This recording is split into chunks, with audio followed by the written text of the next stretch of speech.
Eu quero encerrar minha parte aqui no podcast hoje com esse assunto, para a gente poder realmente caminhar para o final e depois eu abro a palavra para você.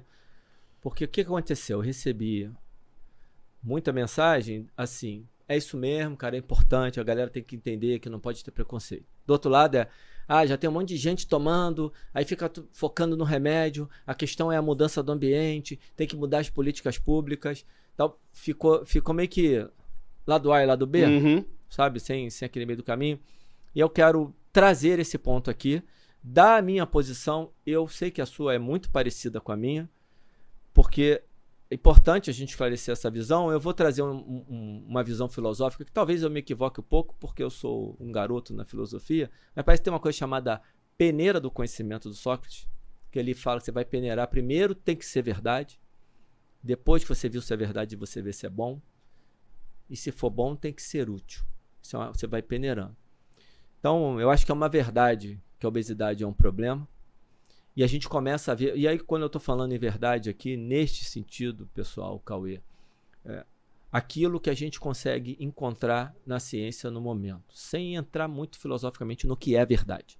Vamos pensar em conhecimento do momento. Qual é o conhecimento que a gente tem no momento? Então, qual é a verdade do momento em relação a medicamento? Ela ajuda no combate à obesidade. Então, já passei na peneira e já estou indo para o que é bom. Se ela ajuda no combate, isso é bom? É bom ajudar no combate da obesidade. Exatamente. Ela consegue ajudar. Isso é uma verdade que a gente tem agora, um conhecimento que começa a se ratificar. Passou nessa peneira. Isso é bom? É ótimo. Eu preciso que alguma coisa ajude no combate da obesidade. Então, passou na peneira do bom. Tem utilidade o remédio? Sim, tem utilidade. Aí é no ponto da utilidade que eu acho que vale parar um pouquinho, porque é onde eu acho que está a discussão. Eu acho que em cima nessa peneira a galera também já passou. E aí vem a questão que a gente tem que investir em política pública, tem que falar, e eu vou falar que tem mesmo. Tá certo, isso, mas eu, particularmente, eu recebi um comentário muito legal em um dos posts que eu fiz, e eu já vi alguns outros posts sobre isso, que o governo está com uma política pública para combater o sedentarismo. Cara, eu odeio previsão, mas vamos olhar daqui a 10 anos se essas políticas do governo deram de fato algum resultado. Se puder medir mesmo o que foi efetivamente que mudou na população, em função de uma política, essa política que está sendo implantada, em função de outros fatores, aqui não vai dar para medir, porque se eu tivesse certeza que dá para medir, eu faria uma aposta que não vai mudar nada, ou vai mudar quase nada. Eu não tenho nenhuma perspectiva nas próximas décadas de que as indústrias vão querer parar de lucrar, que os governos vão realmente fazer... Eu não quero nem entrar nessa seara, que ela é muito preocupada. Ela é muito complicada. Isso é uma conversa que vai para um caminho que é muito polêmico, que nosso podcast não quer abraçar. Eu não quero falar sobre isso aqui. Eu converso sobre isso com algumas pessoas offline, sim, converso. Mas o resumo dessa história é que eu olho para frente, aí é uma posição minha. Algumas pessoas divergem de mim. Eu olho e falo, temos que continuar falando, é impossível para poder ter a perspectiva de mudança e um dia, quiçá, mudar.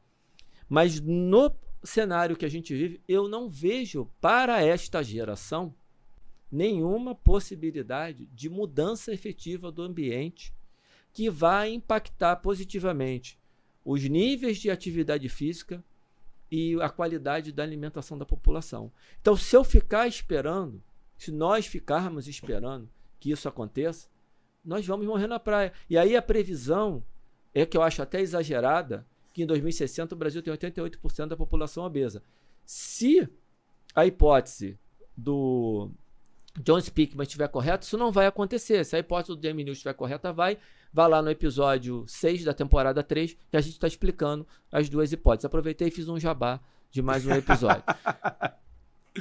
E eu acho muito difícil que chegue a 88%, mas vai virar um número muito alto. E se passa de 45%, de 40% a 45%, que a gente está observando nos Estados Unidos agora, você começa a ter as expectativas de vida começa a diminuir. Começa a diminuir. Significa dizer que os nossos filhos vão ter uma expectativa de vida menor que a gente só por conta da obesidade. Então nós vamos continuar brigando pela mudança do ambiente, mas nós vamos fazer isso esperando ou vamos fazer isso lançando mão de todas as armas que nós temos, de todas as ferramentas que nós temos para poder lutar contra o assunto. E aí eu vou finalizar com esse ponto, que é o seguinte: mas tem um cara que vai lá e usa para emagrecer 2 quilos, 3 quilos. Pô, isso é um absurdo. Cara, você não tem nada a ver, desculpa. Você não tem nada a ver com a vida desse sujeito. Ele quer fazer, ele faz isso. O problema é dele. Exatamente. Porque, o que você está falando, a gente tem uma mania de querer se meter na vida dos outros. A mesma coisa. Por isso que de vez em quando eu escrevo lá: a nossa luta é contra a obesidade, não é contra o indivíduo que está com obesidade. Por quê? Porque se a pessoa para na minha frente e eu vou ficar, porque é a tal da gordofobia, é o preconceito. Tem um obeso aqui, que absurdo, esse cara é obeso. Não. Olha só, se ele recebe todas as informações, se ele consegue ser... Olha aí ele recebe... Porque só informação não adianta, nós já falamos sobre isso. Se tem todas as ferramentas para ele e ele não quer tomar a decisão de tentar... A decisão é dele. Eu não tenho nada a ver com a vida dele. Existe. Então, calma, Cauê. Calma, que eu falei que eu vou dar um recado final e vou passar a palavra para você. Bom. É que nós dois somos prolixos, eu sei... Mas eu vou terminar, eu vou passar para você vai cortar um raciocínio que para mim é importante, porque eu recebi muita mensagem, eu acho que você não, porque quem fez esses posts polêmicos fui eu. Eu nem sabia que eles eram polêmicos. Eles ficaram polêmicos no caminho. Então, o que eu estou dizendo, que eu demoraria muito para explicar isso em detalhes, e eu estou resumindo muito, eu estou resumindo de uma maneira que pode, infelizmente, ficar simplória, pare de querer se meter na vida dos outros. Se é para 2, se é para 3, a gente não pode, porque um cara quer fazer merda, o cara que precisa vai pagar o preço, vai pagar o pato. Olha, proíbe porque tem um monte de gente que não precisa usando.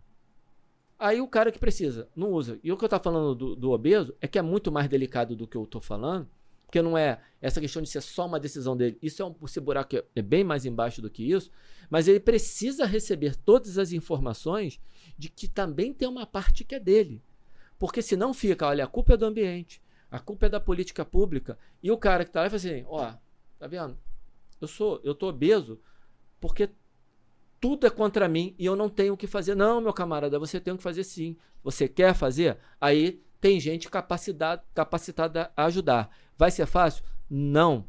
Vai ser muito difícil. Eu passei por um processo de quase obesidade para IMC considerado normal. Você está nesse processo. Nós sabemos na pele a dificuldade. Fácil. Fora os alunos que a gente atende, fora alunos meus que estão aí há anos com a obesidade 100% vencida, 100% até agora, porque é uma doença crônica, bobeou, ela volta. Então vamos parar de querer se meter na vida dos outros e atrapalhar o bem que pode fazer para alguns por causa do mal que alguns estão fazendo por responsabilidade própria. A gente precisa, e eu tenho certeza que depois eu vou me assistir falando isso e vou ter deixado passar um monte de ponto, porque eu estou sendo, de fato, não estou simplificando, eu estou sendo simplório, porque esse buraco é muito mais embaixo. Para fechar, o meu pedido eu não acho que está errado você ficar irritado ou irritada com a pessoa que... Basta falar irritado, que você está com todo mundo. Com a pessoa que está tomando um remédio, você tem o direito de ficar irritado. Está tudo bem, mas você não tem o que fazer também. Isso é o problema dessa pessoa. A menos que essa pessoa seja o seu filho. Eu acho que crianças e adolescentes não têm o poder de tomar as decisões sozinhos. Estou falando porque eu tenho um filho adolescente e ele não toma as decisões dele sozinho. Tem intervenção minha e da minha mulher, a mãe dele, o tempo todo. Então, fique irritado, manifeste-se, seja contra.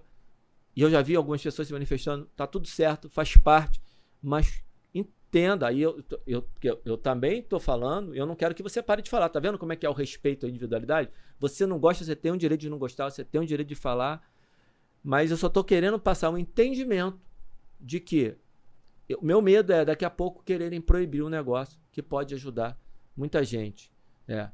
Explodir a casa com 2 bandidos para matar 2 bandidos, só que tem 10 reféns lá dentro. Mata os bandidos e leva os reféns juntos. Complicado, né? Esse aqui é o meu receio.